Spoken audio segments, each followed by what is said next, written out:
cultura.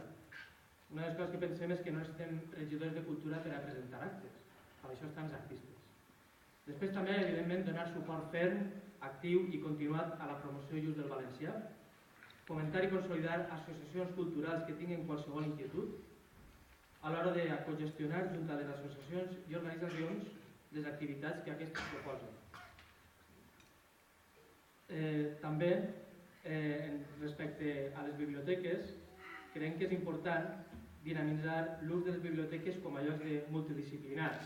La Biblioteca de Sant Josep, la de la Casa Velázquez, la de Sant Rafael, se'ls ha de dotar d'una programació educativa i multidisciplinar que abarque totes les disciplines pròpies de la cultura que forma un individu i una societat. Les programacions han de ser ambicioses i no sols que també dedicar-se a l'animació lectora, sinó que han d'assolir activitats culturals que repleguen tant a menuts com a grans, pares i mares, tals com tallers d'art, tallers de psicomotricitat, tallers musicals, en fi. La qüestió és que una biblioteca no ha de ser únicament un lloc on estan els llibres, sinó que els llibres, a banda de cobrar vida, han de cobrar vida a les persones que els visiten. També dotar al Servei d'Arqueologia i al Museu Arqueològic dels instruments necessaris per desenvolupar la seva tasca, però sabem que la situació econòmica no és la millor, però s'ha de fer un esforç, intentarem fer-lo. Com no podia ser d'una altra manera, també la cultura popular forma part de la cultura llisa,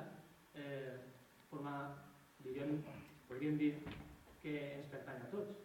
I per això creiem que cal potenciar, retrobar i estimar la cultura de transmissió oral, al igual que rescatar de l'oblit la rica cultura lligada a la nostra terra i a la nostra manera de ser que ens caracteritza com a poble, sense menysprear, evidentment, les cultures que tenim al nostre voltant i que també són pròpies.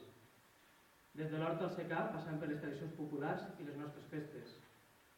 Cal tindre una posició activa en retornar a l'horta i al secà el paper tradicional i modern que encara pot desenvolupar en la nostra societat.